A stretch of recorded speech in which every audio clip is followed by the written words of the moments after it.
आज सुबह सुबह ऑफिस जाते हुए जैसे ही राघव की नज़र कैलेंडर पर पड़ी तो आज की तारीख देखकर एक बार उसके मन में जैसे कुछ क्षण से टूट गया। आज 9 जनवरी थी और आज ही उसकी दुनिया पूरे 1 साल के अकेलेपन की बरसी मना रही थी। जूही को उसके जीवन से गुजरे आज पूरा 1 साल हो गया था। जूही उसकी पत्नी, हाँ, आज भी तो ये सामाजिक रिश्ता कायम था। कानून और समाज की नज़र में जूही और राघव आज भी शादी के बंधन में बंधे थे, लेकिन सिर्फ नाम के लिए ही यह रह गया था। जूही को उसकी जिंदगी से गए लंबा अरसा हो गया था। खुद को इस विवाहरूपी बंधन से आज़ाद करने की कोशिश न तो जूही ने की थी और न ही राघव ही इस मैटर को आगे बढ़ा पाया था। दिमाग में उमड़ते इन पुराने दिनों के चक्रवात ने अनायास ही राघव के जिस्म को अपने शिकंजे में जकड़ लिया। राघव ने अपना लैपटॉप बैग और मोबाइल उठाकर कमरे की मेज पर रखा और फिर अपनी नौकरानी शांति को एक कप कॉफ़ी बनाने की हिदायत देता हुआ अपनी अलमारी की ओर बढ़ चला। वह जानता था कि अब उसका मन उस सुविधायुक्त कमरे में नहीं लगेगा। उसने अलमारी खोलते हुए उस नीले कवर वाले लिफाफे को बाहर निकाला। कवर पर आज भी खूबसूरत लफ्जों में राघव लिखा हुआ था, वही कर्विंग लेटर्स वाली लिखावट जो जूही की खास पहचान है। राघव, इन खाली पन्नों पर आज अपने उन जज्बातों को उकेर कर जा रही हूँ जिन्हें शब्द देने से न जाने क्यों मेरे हाथ कांपते रहते थे। आज जब ये चिट्ठी तुम्हें मिलेगी, मैं तुम्हारी इस दुनियावी आडंबरों से भरे जीवन से बहुत दूर जा चुकी हूँगी, लेकिन चलने से पहले तुमसे चंद बातें कर लेना जरूरी है। जानते हो, कल रात मुझे फिर वही सपना आया। तुम मुझे अपने दफ्तर की किसी पार्टी में ले गए हो। सपने में जाने पहचाने लोग हैं, परस्पर अभिवादन और बातचीत हो रही है कि अचानक सबके चेहरों पर देखते ही देखते एक भयानक हंसी आ जाती है।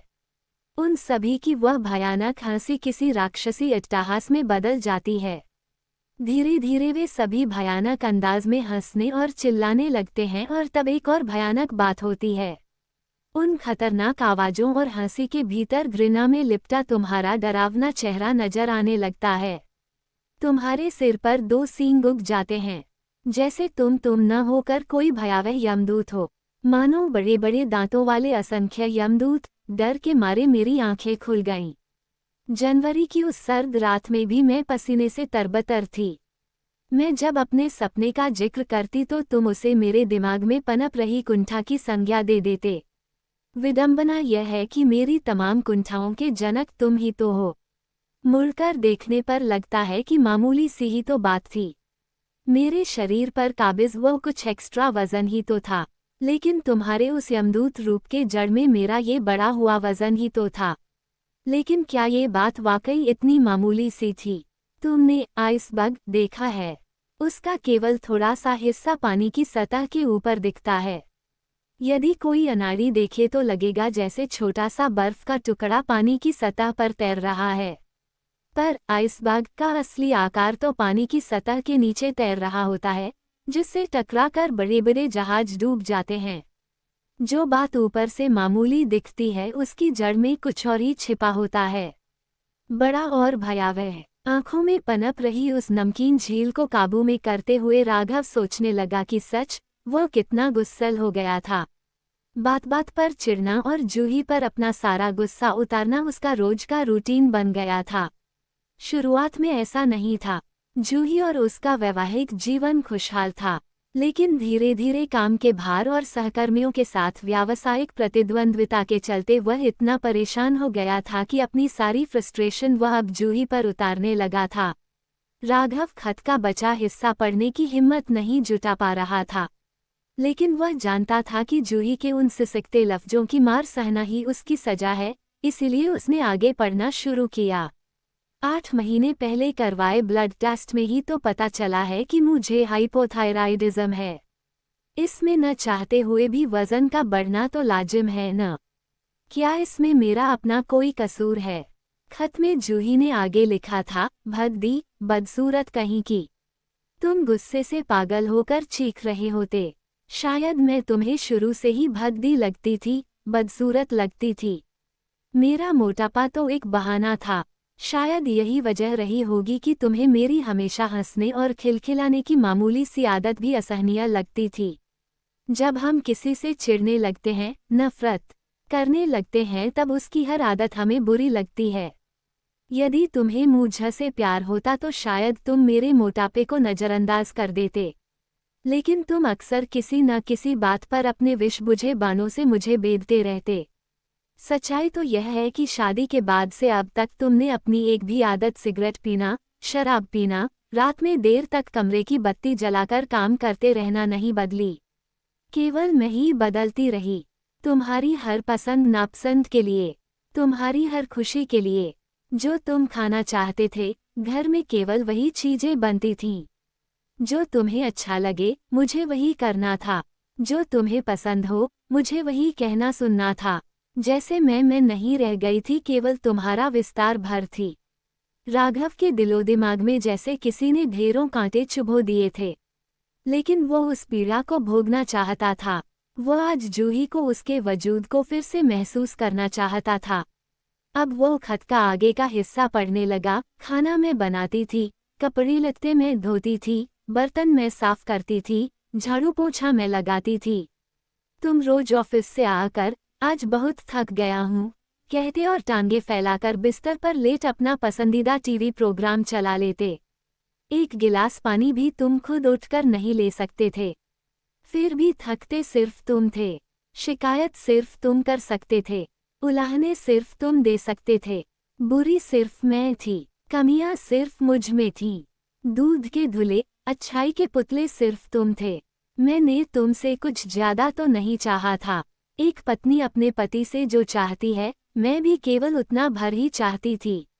काश तुम भी मुझे थोड़ा प्यार दे पाते, घर के कामों में मेरा थोड़ा हाथ बटाते, अपनी किसी प्यारी अदा से मेरा मन मोह ले जाते। असल में तुमने मुझसे कभी प्यार किया ही नहीं। मैं केवल घर का काम करने वाली मशीन थी, घर की नौकरानी थी, जिसे रात में भी तुम्हारी खुशी के लिए बिस्तर पर रौंदा जाता था। बिस्तर और रसोई के गणित से परे भी स्त्री होती है, ये बात तुम्हारी समझ से बाहर थी।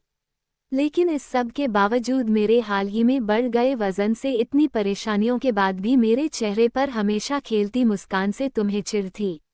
पर उस बेवजह के तनाव का क्या, उन यातना भरे भारी दिनों का क्या, उन परेशान रातों का क्या जो मैंने तुम्हारे साथ किसी सजायाफ्ता मुजरिम की तरह गुजारी हैं। तुम चाहते थे कि मैं अपनी बिगड़ रही फिगर पर शर्मिंदा रहूं। क्यों? क्या शरीर के भूगोल में जरा सा भी फेरबदल हो जाना कोई अपराध है, जो तुम मुझे सजा देने पर तुले रहे? राघव, तुम जानते हो तुम्हारे चेहरे पर भी एक मस्सा उगा हुआ है। मैंने तो कभी इस बात पर एतराज नहीं जताया कि वहाँ वह मस्सा क्यों है। मैंने तो कभी यह नहीं कहा कि उस मस्से की वजह से तुम बदसूरत लगते हो। असल में तुम्हारे लिए मेरा मोटापा मुझे नीचा दिखाने का बहाना भर था। अब जबकि मेरा थायराइड काबू में है और अब मैं पहले से काफ़ी बेहतर भी दिखने लगी हूँ, तो अब तुम्हें मुझसे कोई लेना देना नहीं है। तुमने एक बार भी नहीं कहा कि मैं अब तुम्हें कैसी लगती हूँ। जानते हो राघव, घृणा का बरगद जब फैलने लगता है, तो उसकी जड़ें संबंधों की मिट्टी में बहुत गहरे तक अपने पांव पसार लेती हैं। पता नहीं मैं इतने साल तुम्हारे साथ कैसे रह गई, अपना मन मारकर, अपना वजूद मिटाकर। पर अब बहुत हो गया। मुझे तुम्हारे हाथों पितना मंजूर नहीं। मेरे वजूद को हर कदम पर इस तरह और जलील होना मंजूर नहीं। तुम एक बीमार मानसिक अवस्था में हो और मुझे अब इस रुग्ण मानसिक अवस्था का हिस्सा और नहीं बनना। हमारे पास जीने के लिए एक ही जीवन होता है और मुझे अब यूं घुट घुट कर और नहीं जीना। आज मैं स्वयं को तुमसे मुक्त करती हूँ। हाँ, एक बात और, मुझे अपने चेहरे पर हमेशा खेलती हुई यह मुस्कान बेहद अच्छी लगती थी और वे सभी लोग अच्छे लगते थे जो मेरे बड़े हुए वजन के बावजूद मुझे चाहते थे, मुझसे प्यार करते थे। प्यार जो तुम मुझे कभी नहीं दे सके। अपने हाथ में सिहरते हुए उस खत को राघव बहुत देर तक यूं ही थामे रहा। इस एक साल ने उसे बहुत कुछ सिखा दिया। पत्नी केवल शोपीस नहीं होती, वह जीवन का अभिन्न अंग होती है। इस एक साल में शालिनी डिसूजा, वह विदेशी कैथी जो इंटर्न बनकर आई थी, आदि ने उस पर डोरे डालने चाहे थे। कुछ रात भर साथ भी रहीं, पर वो किसी को न मन दे सका न शरीर। बिस्तर पर पहुंचते ही वह ठंडा पड़ जाता। रात को साथ खाना खाते खाते जब किसी का फोन आ जाता, तो वे लड़कियां उकता जाती, जबकि जूही ने रात को बिस्तर पर न कोई मांग की न उसके फ़ोनों से शिकायतें की। पिछले 1 साल भर से उसने बहुत बार यह सोचा था कि वह जूही को फ़ोन करेगा, उससे अपनी ज़्यादतियों के लिए माफ़ी मांगेगा, लेकिन अब और इंतज़ार नहीं। आज वो उसे बताना चाहता है कि उसे अपनी सभी गलतियों का एहसास है, और हाँ, एक बात और भी तो बतानी है कि उसे जूही की मुस्कान से प्यार है और जूही के हाइपोथायराइडिज्म से उसे कोई शिकायत नहीं है। वह जैसी भी है उसकी अपनी है। वही उसी की है।